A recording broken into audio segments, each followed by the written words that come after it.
former Prime Minister of this country.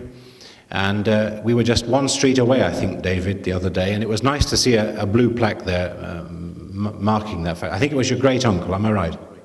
Great-great-uncle, I beg your pardon. David Campbell-Bannerman is the deputy leader of the United Kingdom Independence Party, and he is an MA in economics and politics from Edinburgh University, and he of course has done postgraduate work in the USA at the University of Pennsylvania, where he's taken postgraduate qualifications.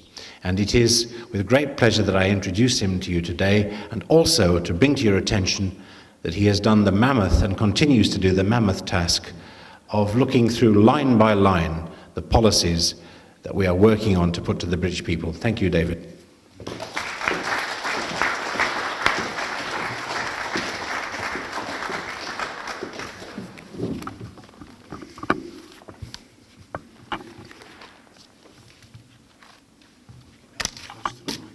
Not too close. Closer. Right, okay. Mr. Chairman, Chris, John, ladies and gentlemen, thank you very much for that very warm welcome. It's great to be here again, and I do congratulate all those who have been involved in organising this event. It'd be nice actually to have some of these policy conferences going on all around the country, and I hope that will happen over time as we roll out the policies. Well, ladies and gentlemen, this is a very key area we've chosen for today, that of crime or law and order. It's very close to the heart. It is obviously very relevant to the EU, but it's very relevant also to domestic policies. And I know a lot of you will have heard of Lord of the Rings, but probably fewer of you will have heard of Lord of the Flies, which is one of my favourite books. You probably know William Golding's Lord of the Flies. But, you know, the interesting thing about this book is that I believe it reflects where we are now as a country. And it's a very interesting scenario. You have a group of boys who are shipwrecked on an island, and they start off in very smart school uniforms, and there's quite a few from a choir, very well ordered and disciplined. And the thing is, there's no adults around. It's just children. It's just big uns and little uns, as they call them on this island. And they start off civilized and working together and quite democratic, and so it goes on. But you know, over time, they descend into bickering and fights and divisions. And then there's an argument over who's chief of this tribe, or should you call it gang, maybe. And it starts to get wilder. They start hunting wild pigs, and they kill and eat these pigs. And they paint their faces and become wilder. They wear rags. They sharpen spears. And then over time they descend into savagery. And in the words of the new chief, the rules don't matter anymore. And in the end, they kill one of the boys in a frenzied attack with their spears. And they turn on the old chief and chase him and try and kill him.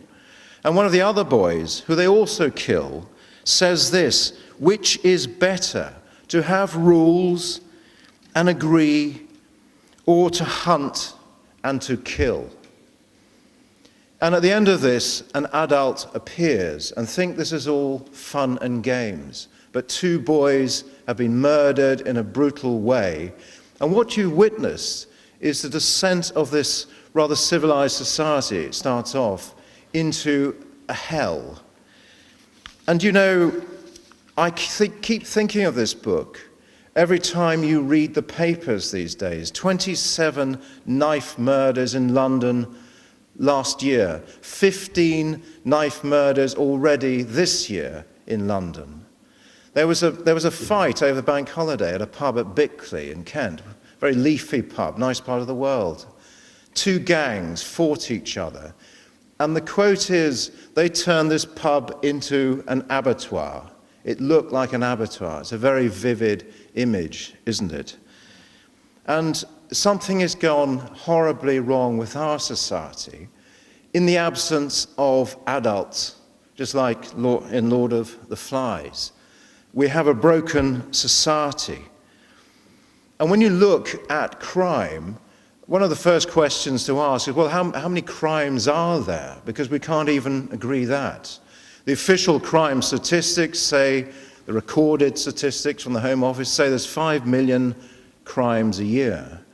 But then the British Crime Survey, which also leaves out a lot of crimes, like drug crimes, for instance, and under 16 age crimes, well, that doubles that figure to 10 million crimes a year, i.e. 1 in 4 British people suffer from some kind of crime every year.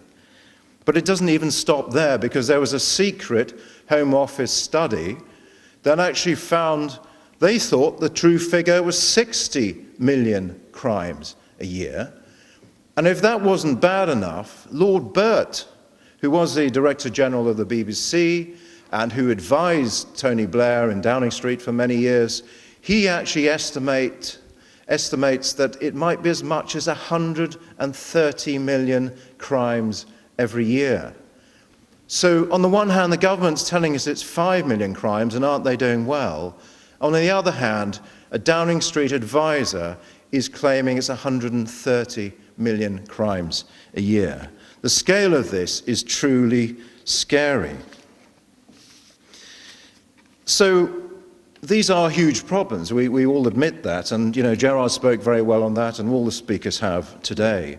But what are we, UKIP, capable of doing about this? How would we approach this? And if I may, I'd just like to put down our policy. Our agreed policy has gone through the leadership of UKIP and has now been launched. What is our policy on law and order?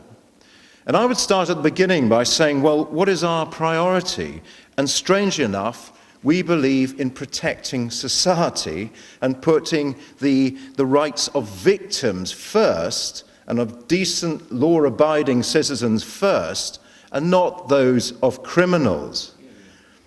Now, it seems common sense, doesn't it? But actually, under a lot of EU rules, there's an equivalence between the two, that prisoners' rights are somehow now equivalent to those of victims. And the Lib Democrats, want to actually give prisoners the right to vote. Now, we have a direct collision here between two different systems of rights. Our own system, which has existed over 1,000 years, Magna Carta, etc., basically you are free as individual citizens to do what you wish, except anything that the state bans or prohibits. Now, that is not the model on the continent. It's the other way around. You have no rights on the continent except those the state gives you. And that is the model the EU uses. And that is why I think this, as a country, we are so confused. It's the collision between those two fundamental differences, different systems, that causes so much of this confusion. And the Human Rights Act is EU generated along those lines. And what has it given us? It's given us Afghan hijackers who we can't send back because we'd be hurting their human rights. So we have to keep them in this country, and have done so. It's given us 200 prisoners actually suing the government for not allowing heroin to take heroin in prisons under the Human Rights Act.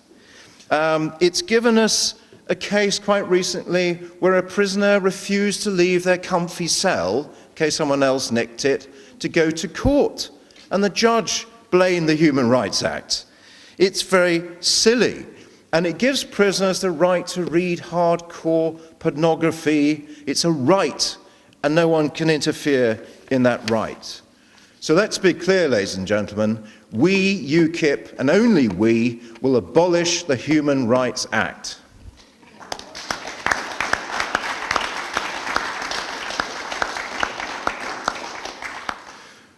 Now, Gerrard has done a lot of good work on security and terrorism, etc. And one of the things we could do, if we get rid of the Human Rights Act, is actually deport some of these radical imams back to the countries where they're wanted for trial. And as this report makes out, there is a difference between persecution for your political beliefs or whatever, and prosecution, where they're bad people that actually do deserve to be arrested and tried for various charges. But at the moment, again, thanks to the Human Rights Act, we cannot deport some of these radical imams. Well, that would change. And we'd also bring back the law of treason, which actually, funny enough, Tony Blair, of all people, got rid of. Maybe he was afraid of something. What was that? Why was that? We'd bring back the treason laws and we would prosecute those that assist our enemies. We would have done it in the Second World War if they were assisting Germany. Why can't we do it, to those who assist our enemies today? And we'd review all the anti-terrorism laws. And it's worth saying, we are a liberal party, genuinely. So we don't buy this 42 days detention rules. We think there's enough laws there, so we're not going to add to those. And we do oppose the ID card scheme in this country, which the London School of Economics estimates is costing about £18 billion over 10 years. It's a massive figure, 1.8 billion a year. And it's intrusive, it's ineffective, and it's wasteful. And the tragedy is, I was in America as a student. If you look at the 9/11 footage, those hijackers waved their ID cards in that footage. They had ID cards. It didn't stop that outrage. And it is more about controlling us as individuals. And we have a very insidious state. There's an article today in the Times you see about all these local councils all around the country spying on people for all sorts of minor offences. I went to East Germany. I saw what the Stasi did. I went round a Stasi prison. It's becoming very close to the Stasi. They want to get involved in the lives of others, and the others are us. So, ladies and gentlemen, if I may touch now on juvenile crime, which is a big area. Apparently, up to 25% of young people have committed some form of crime, which is a horrendous figure. Well, we don't believe, Mr. Cameron, in hugging hoodies. We believe in getting rid of ASBOs, antisocial behaviour order, because they are a joke. And I have to say they are a joke. You can buy them in Merseyside at the tourist office when they're the dockyards there, if you want one. That's how ridiculous ASBOs are. I didn't buy one. I didn't want that record, as to be known, but now we do want to help youth, and we don't want to go over the top with some of these measures. There's this device that scares them off, the mosquito device, etc. You've got to treat young people with some respect. We want youth centres, we want practical measures for helping young people. And yes, when it comes to schools, we would allow schools to choose whether they want corporal punishment or not. It should be a decision for them and the teachers and the head teacher. It shouldn't be dictated to them. Let them decide. On the policing side, and I know I'm delighted to see the Special Constable speaking earlier today. That's excellent to hear it from the horse's mouth. I don't mind being called the horse, but it really is good to hear that, because what we're trying to do with these policies are to come up with common sense policies actually created by people who are in the field. I mean, the policy we have, Rebalancing Justice, was written by a magistrate, serving magistrate, a guy who is involved in probation, a prison governor, some police people who actually know what they're talking about, not retread politicians. These are people that know what they're talking about. And I'm trying to do that in all the policy groups. So when it comes to the police forces, we will have more democratic control. We'll have police boards directly elected by you people, so you decide what your police do, not the Home Office. And it's funny today, I don't know if you saw, lean over one of my props, but the Times today, there is this is extraordinary. There's a rebellion by 4 police forces who are rejecting Home Office targets. This is what we want. We want local people to decide their own local targets for policing and not have politically correct targets foisted on them from the Home Office. which are remote and unaccountable and undemocratic. It will make a huge amount of difference because only local people know what is happening locally and where the emphasis should be put. So we will have directly elected police boards, occasionally directly elected chief constables. We will replace the police community support officers with real cops. Some of those will be trained into real cops, but we really do need that. I was told by a policeman just the other day, sometimes if they're with police as community support officer, they have to look after them, not the public. If they get attacked, and if the policeman gets attacked, they're not allowed to help them. So it is a silly situation. Just turn them into real cops, have more people on the beat. Why is it that beat policing works? I was in the Territorial Army. I used to have to go round, as a sentry, round various bases we were on. And yes, it was boring. You had to go round and round again every hour or whatever it was. But you knew if the fence was broken down or something had changed or something was unusual. You get to know the local area, and beat policing works. You can't do that in a fast response car. That's the truth. You need a bit of both, yes, of course, but let's go back to beat policing. Ladies and gentlemen, on the criminal justice system and sentencing policy, well, it's been said, we would have sentences that mean what they say.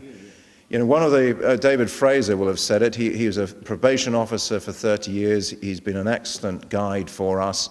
But basically there's far too many people being let out of jail early, including, as we saw just recently, a terrorist being let out early because we don't have enough prison places. And sentences really have to mean what they say, and we have to build the prisons to allow that to happen. And only UKIP actually has a policy now, a clear policy of doubling the number of prisons over 10 years. It's a major commitment, but it is affordable. When you think of the cost of crime, up to 60 billion a year, well, 18 billion over 10 years is actually the same as the ID card scheme. So we could swap one which actually works for one that doesn't work. Now, we have a 3 strikes and you're out proposal. You're probably aware of that. A lot of this is about communication, isn't it? People have to understand you're serious. If you're feeble, they'll play the system. But if you send strong messages out, they get to learn. So there's things like plea bargaining, we'll get rid of that, and concurrent sentencing. There's some technical things which really are very bad. Concurrent sentencing, running sentences side by side. It's not right. Again, it sends the wrong messages, doesn't it? 100 burglaries, and you're only serving for the length of one of them. It's not right. And part of the problem, and this is a radical thing, which puts a lot of smile on some policemen's faces, is we would abolish the Crown Prosecution Service.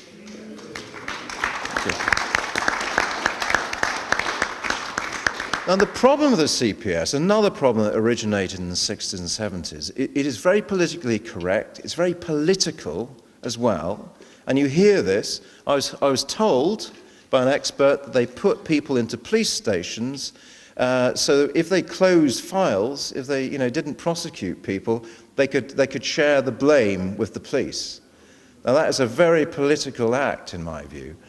And, frankly, we need to go back to a system, again, a democratic local system, where the local police do the prosecutions. Yes, it must be overseen. Yes, you must ensure there's no funny business there, absolutely, and there will be means of doing that. But we get rid of this useless CPS.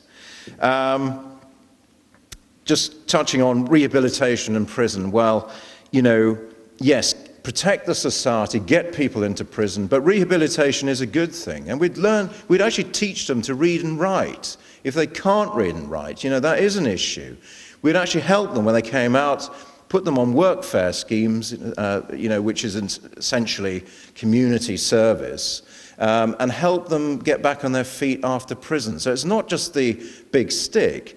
There's a lot of sort of common sense in here and treating people decently. Thought crimes, now this scares me, I don't know about you, but again, reread 1984, George Orwell. Well, thought crime lies throughout 1984, and we have thought crime here and now in this country. Do you know, if you beat someone up, you get a certain sentence, call it 7 years. But if you beat someone up and you're thinking at the time that, you know, they are an undesirable person in certain ways, if it's homophobic attack or whatever, you get another 3 years. And those 3 years is a thought crime, because you're not thinking right. And the danger of that is, where does it end? You know, if your politics aren't right, or your views aren't right, or whatever it is, it's a very scary concept, and it ties into what Gerrard said. It's in there, the European arrest warrant, xenophobia. You know, it all fits together, and it's very scary. Well, all of us, you know, we do believe, I'm sure, in prosecution of those that call for crime or violence against people or the overthrow of democracy. That isn't acceptable. But, you know, let's get some common sense into it. We actually had this case recently which shocked me last week. A 15-year-old boy is arrested for having a poster saying that the Church of Scientology is an evil cult. And the word cult was judged to be very insulting, and under the Public Order Act, he could have had a £1,000 fine for protesting in that way. Well, to me, I call that freedom of speech, and that is deeply concerning, and this is just a thin edge of the wedge.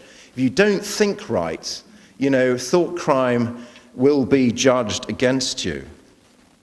We just go back to common sense and get rid of all these politically motivated laws. And finally, ladies and gentlemen, we have touched on this, referenda. We are a party that believes in democracy. We're not afraid of the people expressing their opinions. And we believe in referenda, and it's very simple. And whatever issue it is, if you can get 5% of the electorate, whether it's at national or local level, then you can have a referenda. And we've suggested a 6-month time limit for the national one. You must get enough names in that to have a referenda. And that referenda will be binding on the government. So a referenda on the EU Constitution, now that would be a nice idea, wouldn't it? If you get 5% for that, I'm sure you could, far more than that, 80% want one. But, you know, as I say, there's a lot of issues, and Switzerland uses it a lot, you know, a lot of issues where you've just got to trust the people, put it to the people, have the debate. Let them decide. And it doesn't undermine Parliament. There's some major issues where it really is worthwhile.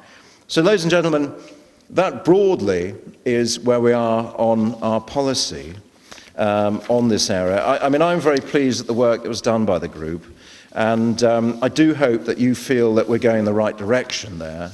It's funny, again, on the Times mention there, the police talked of common sense policing. What a nice phrase. Well, our aim as UKIP is to have common sense policies.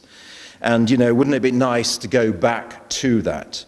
Now, we do face a huge challenge. We recognize that. It won't happen overnight. But, you know, you have to get your priorities and your values straight. And once you do that, everything else falls into place.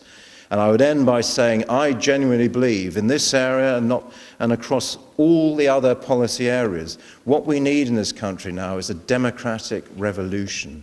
We need to overthrow the bureaucrats and the bureaucrats and those that want to interfere in your lives and overthrow you and tell you what to do. And let's get the great wave of democracy, the fresh air of democracy back into our political system. Thank you very much.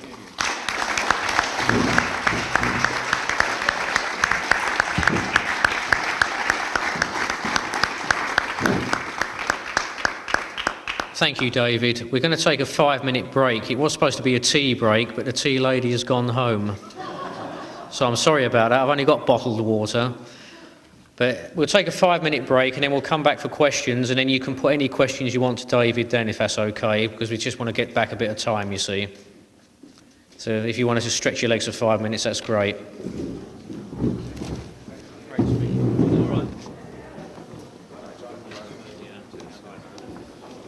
Now I'll pass you over to Chris Hudson, who'll be actually chairing this.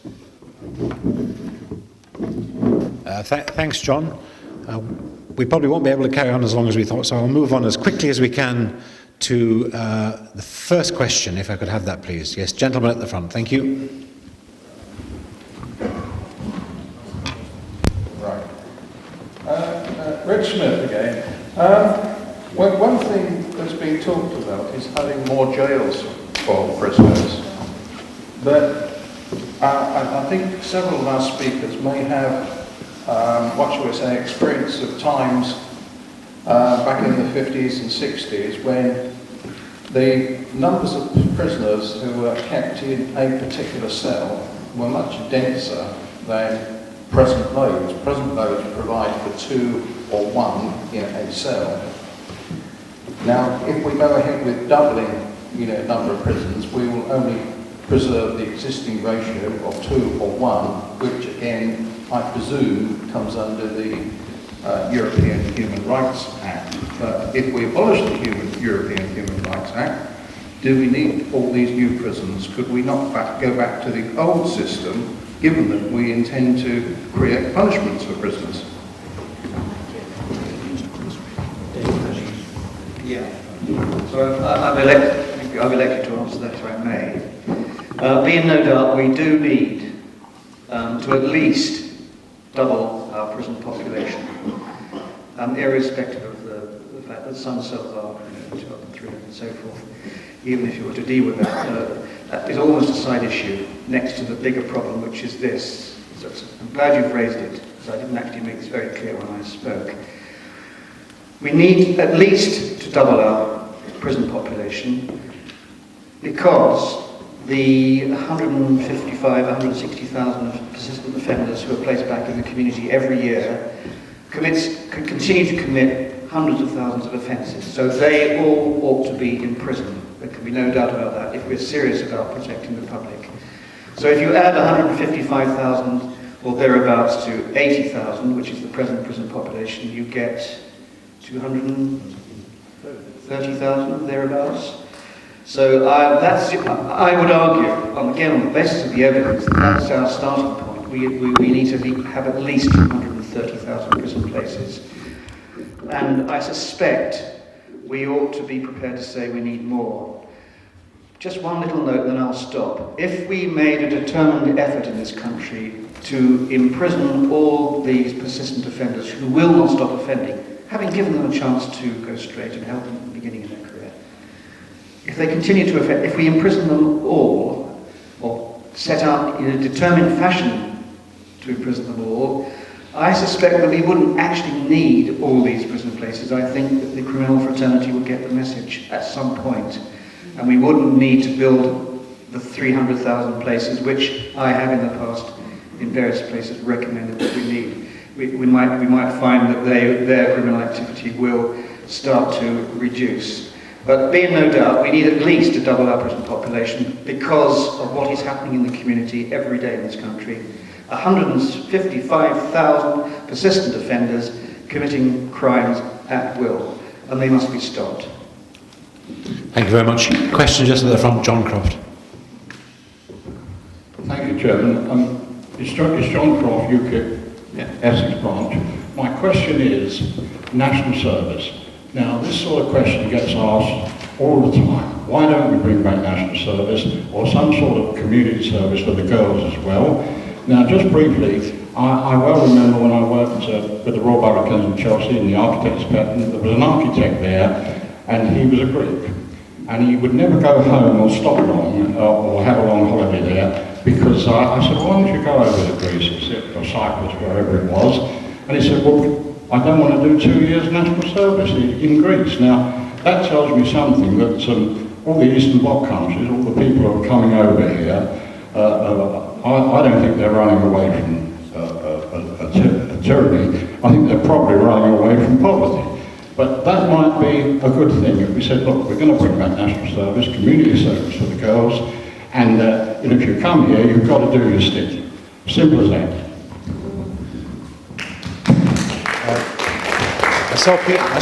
Ray, could you kindly give the mic to Peter Cole? He had his hand up before. That's most kind. Thank you. Can I do you want to answer that question, sorry?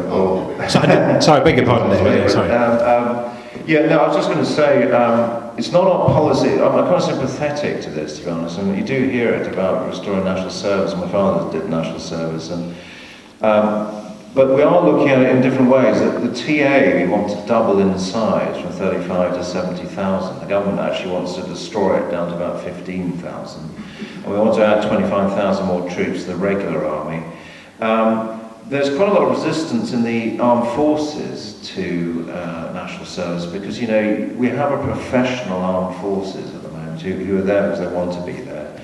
And, you know, there are downsides to national service, but I do think things like boot camps, we have looked at, and it is in the policy document, where you have military-style discipline.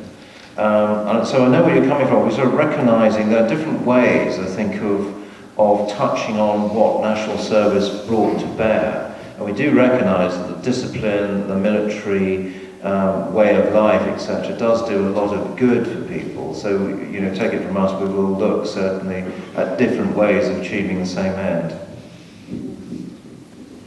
Thank you. Peter Cole. Just on what David said about doubling the amount of prisons that we have, would it not be better if all amenities were taken away from the prisoners, they were locked up 24/7? Yeah, I don't think you would need to build more prisons, because I'm sure if they were treated as prisoners instead of like being in a hotel, we certainly wouldn't need to do any more than that.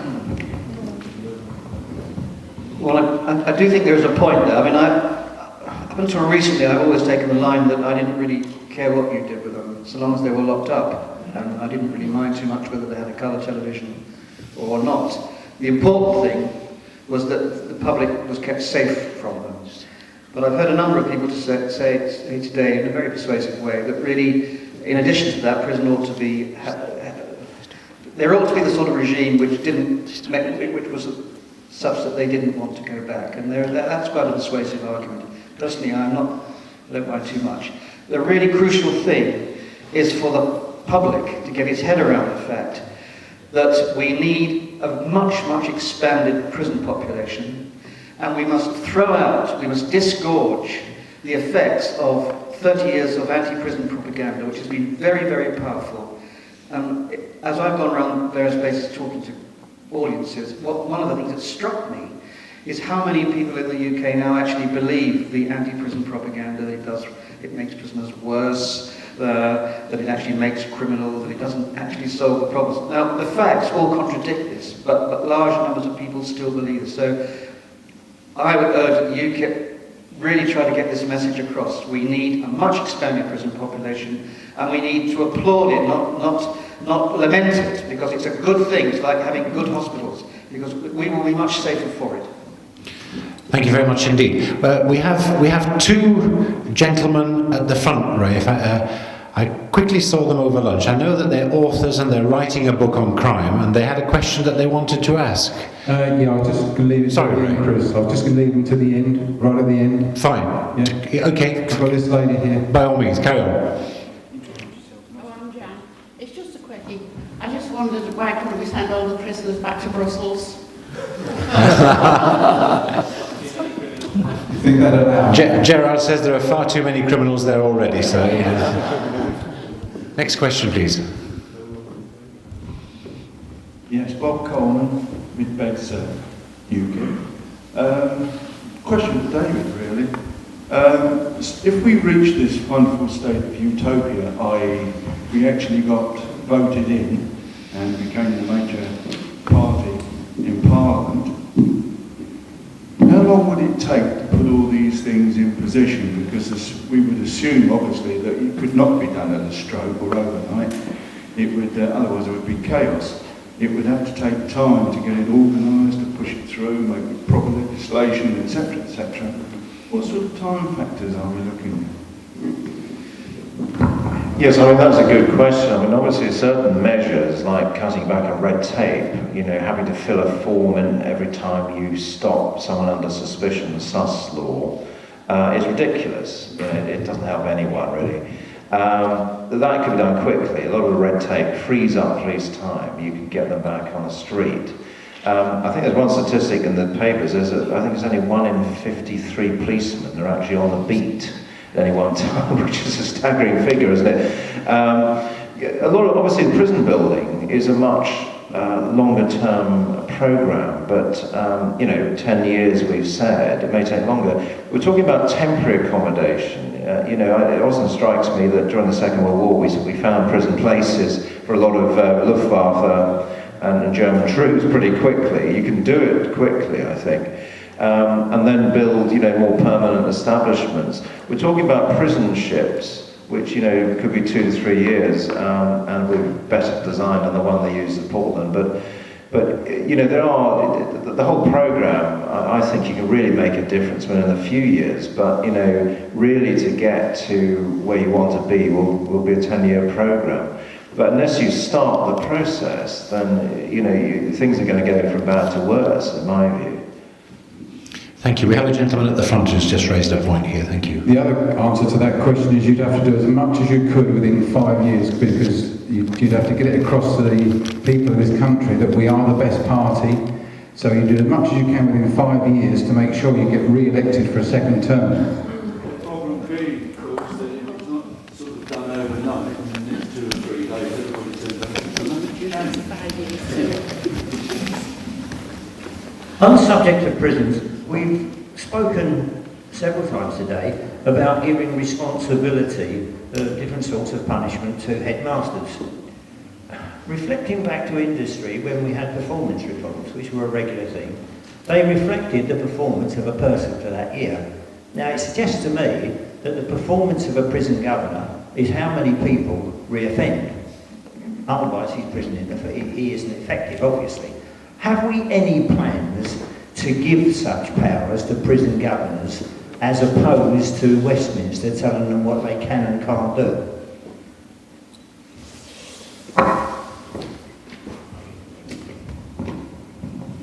Okay, I think that it's a general principle of UKIP policy that we want to give power back to the professionals in whatever particular walk of life they're in. The problems, as I said in my little speech, I think that we've got are everything now is target-based, and these targets have been invented by politicians in order to prove to the electorate they're actually doing something, and in actual fact it has the opposite effect, so people spend their time doing targets. Doctors have the problem, nurses have the problem, teachers have the problem, policemen have the problem, fire service have the problem, everybody has the same problem. They're busy ticking boxes to satisfy the politicians, who can then talk claptrap to the electorate and prove by means of statistics they're actually doing something, when we can all see the country coming apart around our ears anyway.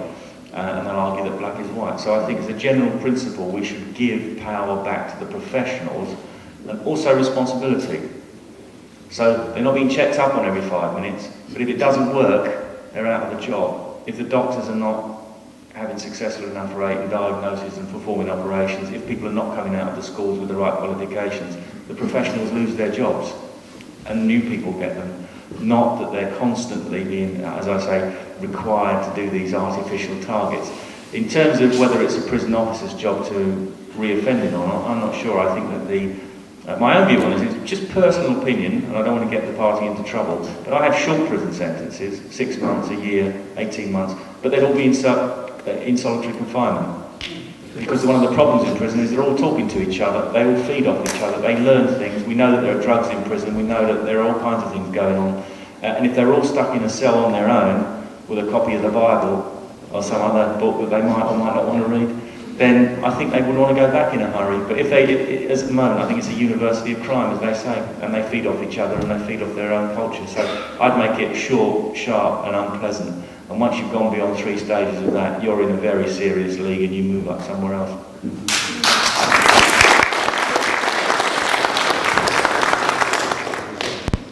May I just make one more comment? That was a good question. I'm glad it was asked, because I think it gets to the very heart of what criminal justice policies should be for a part of any government who is interested in protecting the public. What, if I understood you were asking, was whether governors should be held accountable in some way for the prisoners who, when they leave, commit more offences. Does it mean that the governors haven't done their job properly? Well, the answer must be, no, it's not the governor's responsibility. If when the offenders leave, they commit more offences. it isn't our responsibility, it isn't society's responsibility to reform offenders.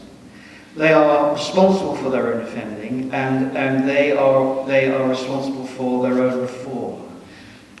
Motivated offenders who become motivated to stop offending will do so. But it is up to them to make the choice. And it can never be, I would argue very strongly, it can never be that prison governors or prison officers are in any way responsible for their reform. Neither can it be our responsibility. They are responsible for their own reform. They have chosen to commit crime. Whatever the theories are that are flung at us about the causes of crime, none of these have been proven. There is no clear audit trail of evidence which shows us that the cause of crime is poverty or so forth. These are inventions, these are ideas which have been produced over the last 30, 40 years by a gamut of sociologists and criminologists. There is no hard evidence to link crime with these theories at all. What we know is that people can choose to commit crime or not, as one of the speakers said earlier, so it would not be the responsibility of the government, in my view, if these offenders committed more offences. It's their offence, their fault. They will be responsible for it, and they should be returned to prison very quickly if they do. Thank you. There was a question over lunch that came in. What are the economic benefits of immigration? John. Yes, thank you, Chris. Well, basically, I mean, recently a House of Lords report concluded there were no economic benefits as far as migration was concerned. But I do want to point out that we are not like the BNP. It's not about race, it's about space. We're a small island and we cannot cope with the numbers coming here. It's as simple as that. I think Migration Watch actually said that possibly the economic benefits of immigration would have been about a Mars bar a week. So, I mean, we do want to allow people in who've got genuine skills. But, you know, I mean, currently it's just a flood tide and, you know, it's over 200,000 people a year and we just cannot cope. The infrastructure can't cope, councils can't cope. If you get more people in the country, you've got more cars on the road, more pollution, more houses being built, more natural resources being used up. But as I say, it's not about race, it's, as David said before, it's about space.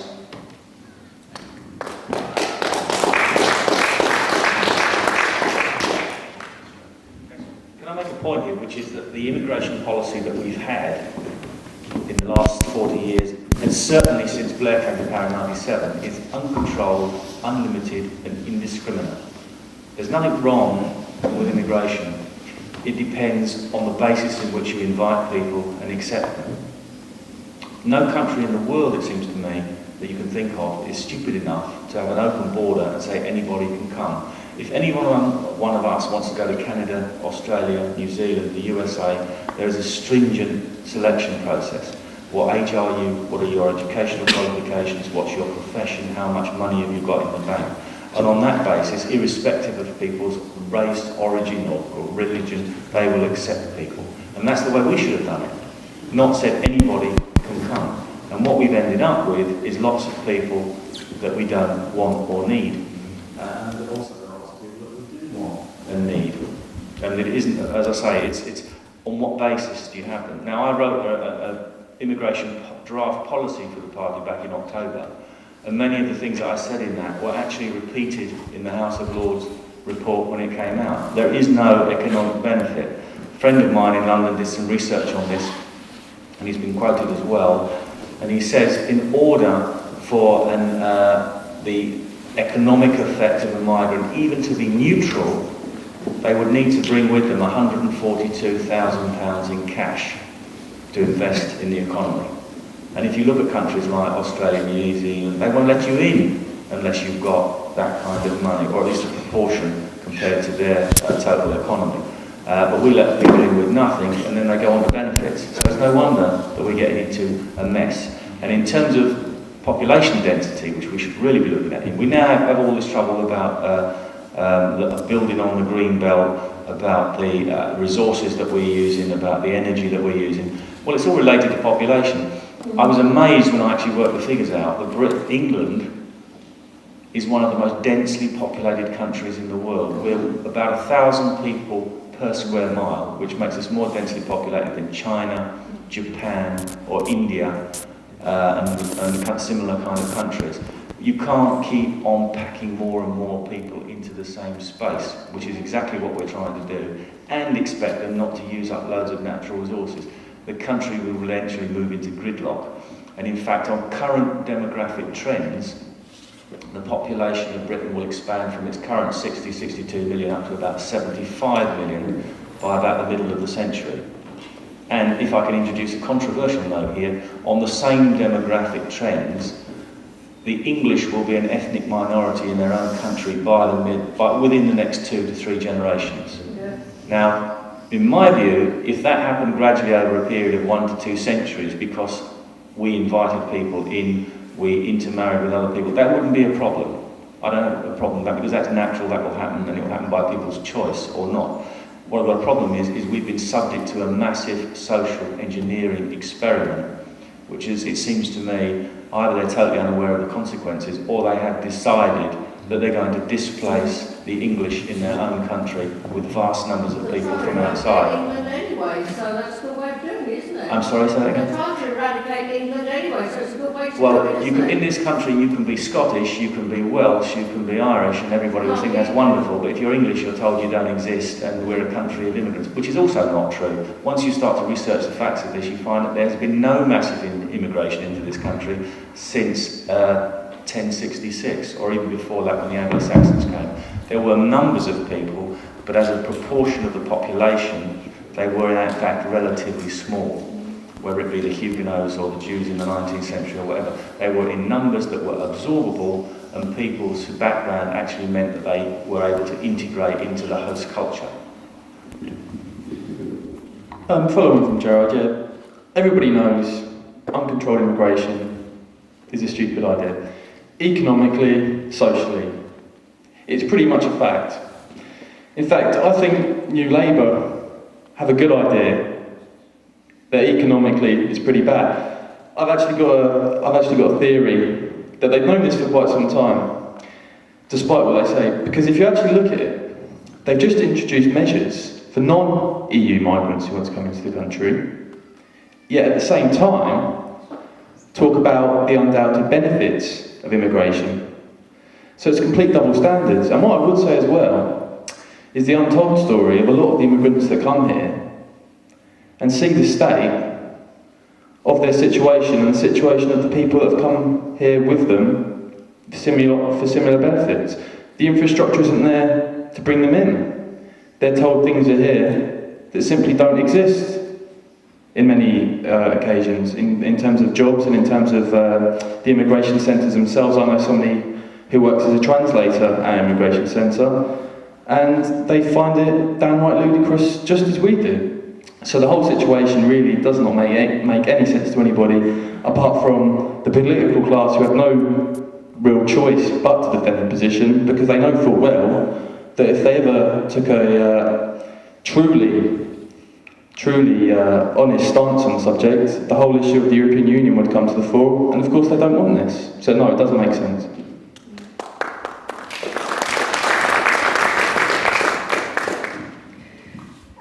We need to remember as well that a lot of the people that are actually coming into this country are coming in through the port of Felixstowe. A lot of them tend to be Afghans, and a lot of the Afghans that come from Felixstowe tend to pour into the offices in social care in Ipswich. There is a refugee team at one of those offices, and I have to tell you, they spend an absolute fortune providing for these people. There was recently a case that I am aware of where one of these people was actually wanted in his own country for serious drugs offences. He had to go to a local court where they decided whether they were going to allow him to stay or allow him to live, or he had to go. The judge, thank God for his common sense, turned around and said no, he's got to go back to his country of origin. Now I know for a fact that the woman who was heading that refugee team was incredibly angry about that. This was despite the fact that this man had caused untold suffering in his own country because he was involved in a major drug scam.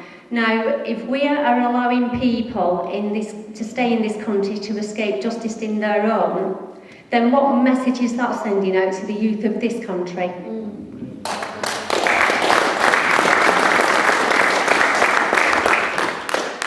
This is another huge area. We did have an immigration conference. It sounds like we might need another one. Yes, it is a huge area. I mean, economic benefits, I mean, it is arguable. It depends, obviously, if you're overloading your local doctors or schools or roads or housing. That is a cost side, which you have to set against any plus side there is. On the other hand, you know, obviously farmers do rely on immigrant labour coming in, but they can provide accommodation, and so can hotels in many ways, you know. So it's different in certain sectors. But clearly, as the House of Lords report showed, I think overall you have to set against, you know, for example, you know, if immigrants send money home, and you know, good for them, they work hard for it. They send money home, and that's an outflow from the UK economy. It's interesting, the government have actually said there's at least 4 million people they've admitted who are on benefits in the UK, who are perfectly capable of working. And the net inflow of immigrants is about 4 million. And they're not all doing the same jobs, it's not that simple. But it does raise the question that you have to look at the incentives in our own system to work. I think we have too many people who incentivise us down benefits. And it does create skills shortages, which creates a need for immigration. And it's a balancing act. But clearly the House of Lords report is very much food for thought. You know, what is it, 56 pence a day or something value? I mean, it's a very scary figure. I'll mention a few points on this because the question was economic benefits of immigration. And controversially perhaps, my girlfriend is actually Polish. And I met her in the big wave of what we could call 2004. But it's meant that I've visited that country since they've been an EU member state, I think we're meant to call them. And it appears to me that certainly there's no economic benefit to our country, and I'm going to pick up a point that David made a moment ago, because it certainly seems that the majority of workers from Eastern Europe aren't really here to stay, but they're here for a relatively short period of time, and that there's a pretty fluid movement of people. However, and this is the point that I wish to pick up from David, and it's one that concerns me, is this, as you described it, David, an outflow of our currency. Now, for example, if we take a look at my girlfriend, she never sends any money home because she wants to buy clothes and makeup. But that's not a stereotypical look at a Polish worker in this country, because most are here to earn the valuable sterling to send back home. Now, I've got no evidence to support my next theory, but since I first went to Poland in April of last year, the Polish złoty, that's their currency, has got more valuable. It's gained strength, without a doubt. And I'm thinking to myself, and having been there, I'm thinking, well, what has improved in Poland for the currency to gain so dramatically? And quite simply, my theory is the sterling that's going basically from our country and into their economy that is allowing their currency to gain strength. So as far as economic benefits of immigration for our country, I wouldn't say there's any.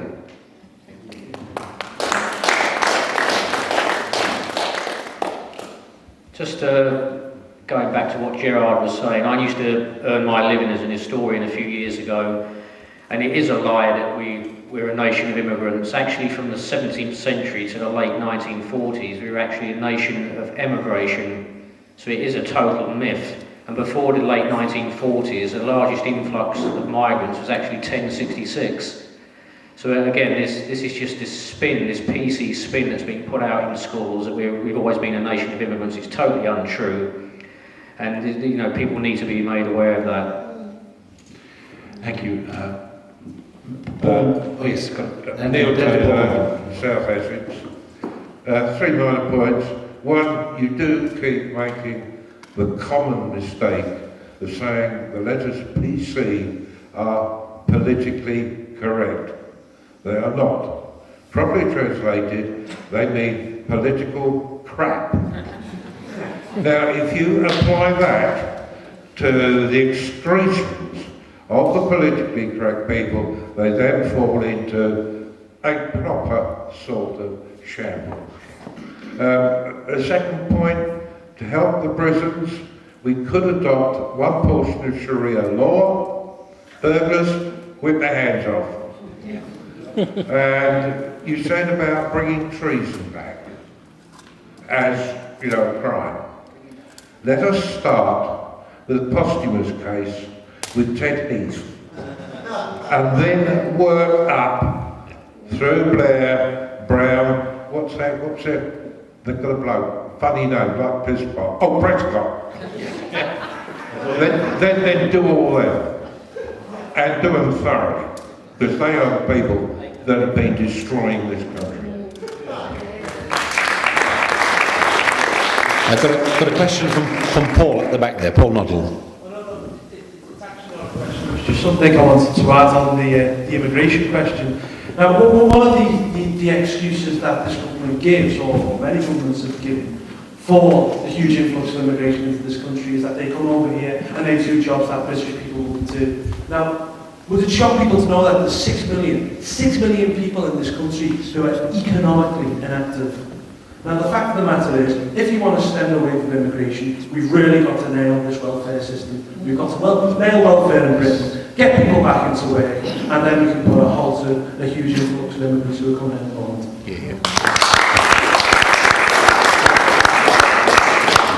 I'll just add one comment to that, just to follow on from what you said, Paul. About some months ago, I went to a seminar in the House of Commons, and we listened to Frank Field give a very short address. Frank Field, I always thought of him as a very left-wing member of the Labour Party, good brain in his head, and Frank Field said, just very briefly, Frank Field said that the Labour Party had realised very quietly and privately that they had made a terrible mistake in their welfare programme. And he said that when we came into power, we, the Labour Party, that is not me, I'm quoting Frank Field, we set out to create 2 million jobs in order to reduce the enormous welfare bill which we knew is unsustainable. 100 billion pounds a year. It's a staggering figure. I can't even think about it. He said we were successful. We did create the 2 million jobs, and at the end of that, the welfare bill had not dropped by a penny. We just draw our own conclusions from that, to who got the work. We've got a question from a lady here. Can I just say one thing that hasn't been mentioned throughout the whole afternoon, going back to youth crime, and that is I feel that one of the big contributory factors is the breakdown of the nuclear family and the lack of father figures in children's lives, because all this stems from a very young age, and if you don't get the children disciplined when they're young, you've lost them by the time they're 12 or 13, and certainly they're hopeless by the age of 16 or upwards. And I think that fathers need to spend, or be encouraged to spend more time, and the nuclear family needs to be encouraged. That's how I feel anyway. Thank you. Thank you, Paul. If you could you answer what that lady just said there, you know, about controlling the young people? She just asked a question about the young people being out of control, you know, youth crime. Yeah, I think young people are out of control at the moment, and I do believe that has got a lot to do with the breakup of the family, not just the nuclear family, but the extended family as well. You know, where granny and grandfather lived a couple of doors down the street from auntie and uncle, and the children could be passed on when other people went out to work, and the families would pretty much look after itself. But I think that the breakdown of the family in many ways has been, it hasn't happened by accident, and I firmly believe it's because the state is trying to take over the role of the family. You know, it is the state now which is telling parents that they can't smack their children. It is the state which is intruding itself in family life, you know, lock, stock and barrel. And what I seriously believe is that if we are going to cut crime, maybe this generation is lost, maybe it's a sad thing to say, maybe it is. But what we need to do is to get back to true family values and start on the next generation, and then I believe that crime will eventually be cut through good traditional family values. There we have it. Thank you, Mr. Chairman. There's just one. Could I put a brief addendum to what Paul was just saying there? I had the opportunity as a younger chap, about 10 years ago, to live in Saudi Arabia, in Riyadh. It's the only time that I've seen capital punishment actually carried out. They have a place called Masmak Square in the middle of Riyadh, and if you steal something there, they chop your hand off. I saw that happen, which was absolutely frightening, Mr. Chairman. The worst thing I saw was a woman who had been accused, just because her father and another man said so, that was uncorroborated, that she had committed adultery. And do you know what they did? They just moved a JCB full of bricks on top of her in front of everyone. And as an English guy, may I say it, as a white fellow working in Saudi Arabia, they used to push you right to the very front of Masmak Square in Riyadh. And those images burn into my mind. And believe me, I'm a right-winger on law and order, but when you actually see the reality, of course, we have to be aware of that as well, which is something to bear in mind. You know that there is a price to pay. There are victims, and there is justice, and that's the whole point of what we're saying. On a lighter note, one of the robbers out there told me this. He said his second offence was for stealing a false arm.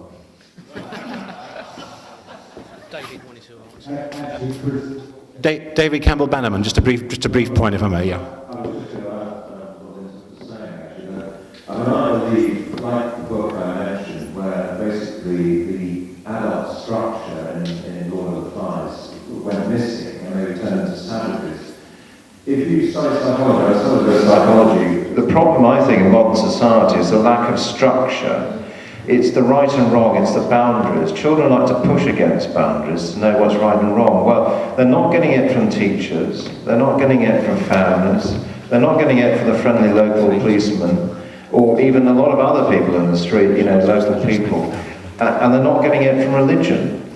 And you know, there is a real problem in terms of supportive structure about telling people what's right and wrong. You know, I think, you know, people murdering each other in the street as like savages.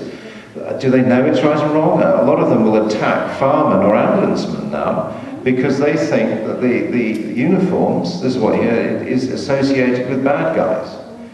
And so there's a real problem with structure, but you're right, the family is at the heart of it. Though it's not really for politicians to tell people how to live. You know, I think the other supportive structures, you can certainly encourage those structures, and you need to do so. But the current policy has been to be against the normal conventional nuclear family over the years, and I think that's what's contributed towards the breakdown, basically in law and order.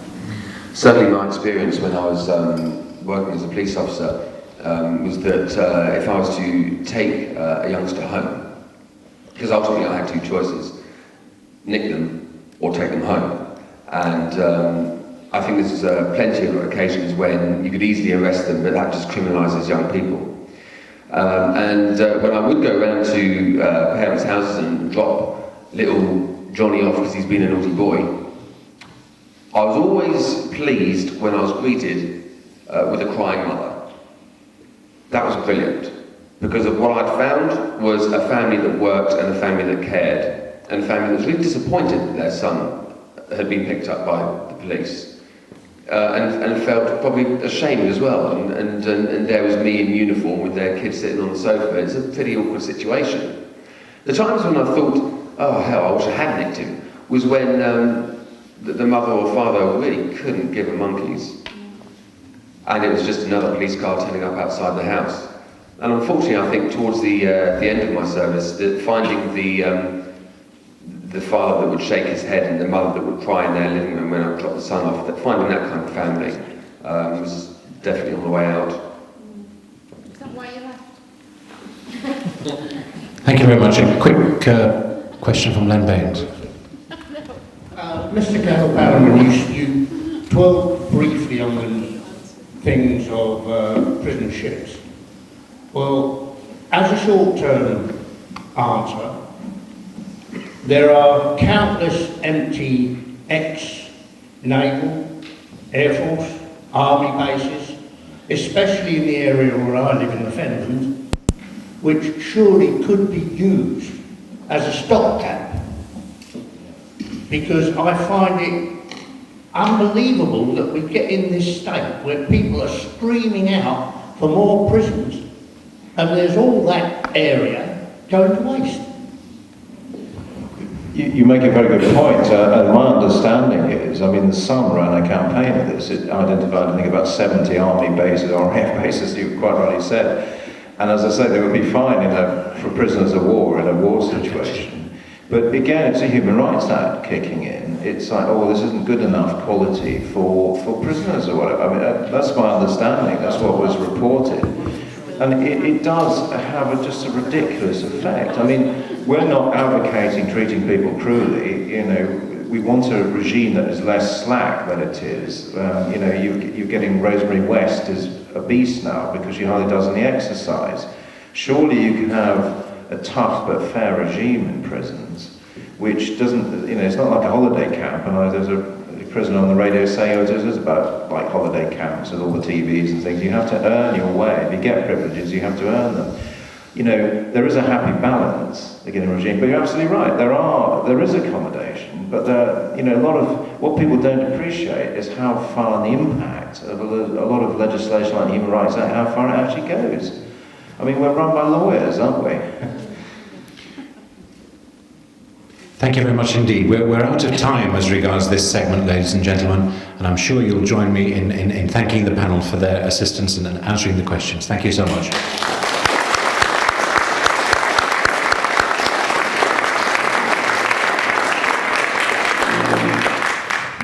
It gives me great pleasure to call on John Croft at this stage to move a vote of thanks. Thank you.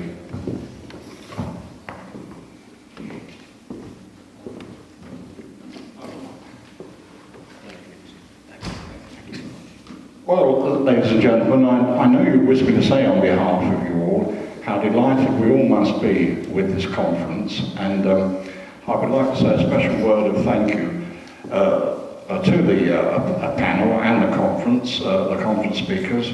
High class content and quality, I'm sure, and first class questions from the audience. And I'm going to give you two quotes from Eben Burke. All that is needed for the country to flounder is for good men to stand by and do nothing. Well, I think these good men and good ladies, shall I say, have stood by, but they're doing something about their country. They're very morally concerned, and they're very brave people. And a special word of thanks to the chairman for putting this conference on, so ably supported by Christopher Hudson, the co-chairman, chairman of the panel, if you like. I think David Dimbleby could well come along here and take some tips for the BBC question time.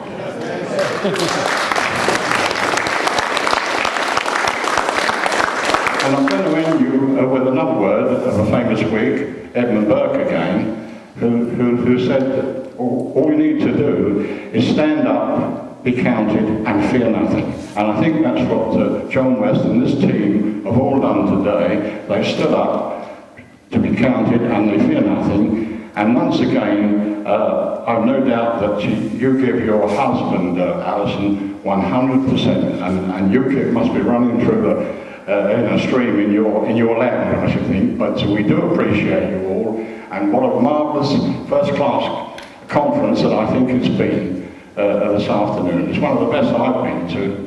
Thank you very much, ladies and gentlemen. So on behalf of you all, put your hands together and show your support for this conference.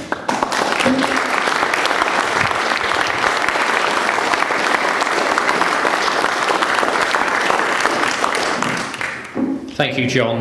Well, first of all, I'd like to thank all our excellent speakers for supporting this conference. I'd like to thank Chris Hudson, my fellow organiser. I'd like to thank Bob Spink for sending his special message of support. I'd also like to thank the NEC for allowing me and Chris to hold this conference.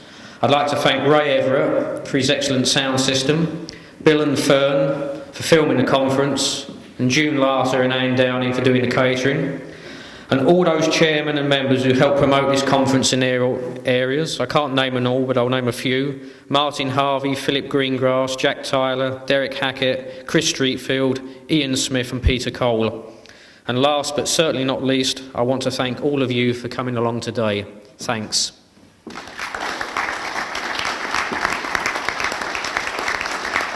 Do the please, could you all stand for the national anthem?